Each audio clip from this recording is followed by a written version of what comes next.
विश्व की सबसे बड़ी महाशक्ति के सबसे बड़े सैन्य अधिकारी ने अपनी फेयरवेल स्पीच में विश्व के तानाशाहों और अत्याचारियों को ऐसा बयान दिया है कि आज सबके कान खड़े हुए हैं। जी हाँ, लगभग 4 दशक तक अमेरिका को अपनी सैन्य सेवाएं देकर रिटायर होने वाले यूएस आर्मी के चीफ जनरल मार्क मिले ने बातों ही बातों में तानाशाही राजाओं और वर्ल्ड लीडर्स पर साधा निशाना। कहा कि व्यक्ति राजा या तानाशाह के लिए नहीं बल्कि संविधान के लिए शपथ लेते हैं। तो कैसे अमेरिकी सैन्य के मुखिया ने अपनी फेयरवेल स्पीच से देश के प्रधानमंत्री मोदी जी को भी एक बड़ा संदेश दिया है, जिस पर देश के पूर्व आईएएस ने भी कमेंट किया है।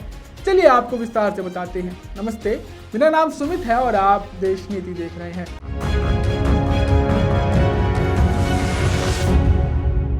देश नीति, केवल सच्ची और पक्की खबरें। हम किसी राजा या रानी या किसी अत्याचारी या तानाशाह के लिए शपथ नहीं लेते हैं और हम किसी महत्वाकांक्षी तानाशाह को शपथ नहीं दिलाते। हम किसी एक व्यक्ति के लिए शपथ नहीं लेते, हम संविधान की शपथ लेते हैं और हम उस विचार की शपथ लेते हैं जो अमेरिका है और हम इसकी रक्षा के लिए मरने को भी तैयार हैं।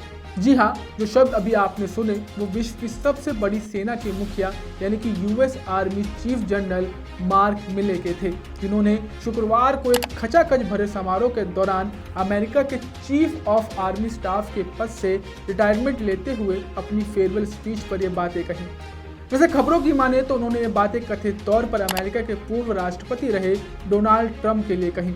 अब डोनाल्ड ट्रंप जिन पर काफ़ी केस चल रहे हैं, वे देश की सेना के साथ कैसे थे वो जनरल मिले की बातों से आप समझ सकते हैं।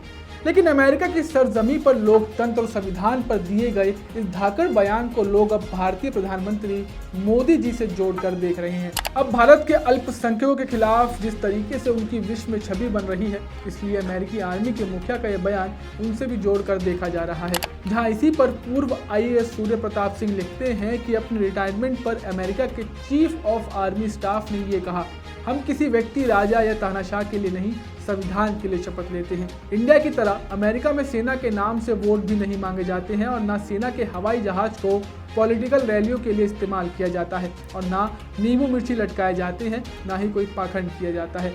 अब देखा जाए तो हमारे देश की तीनों सेनाएं और उनके प्रमुख संविधान और लोकतंत्र की रक्षा के लिए किसी भी देश की आर्मी से कम नहीं है।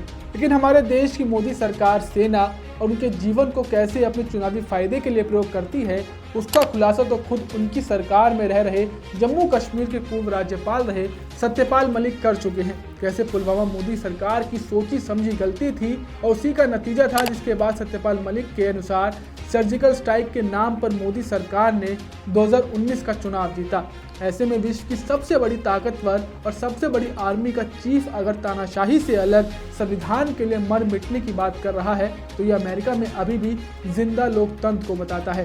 खैर, आप इस खबर पर क्या राय रखते हैं, क्या सोचते हैं, हमें कमेंट कर जरूर बताएं। साथ ही आज़ाद मीडिया को आगे बढ़ाने के लिए देश नीति को सब्सक्राइब करना ना भूलें। मिलते हैं आपसे अगली वीडियो में, तब तक के लिए नमस्कार।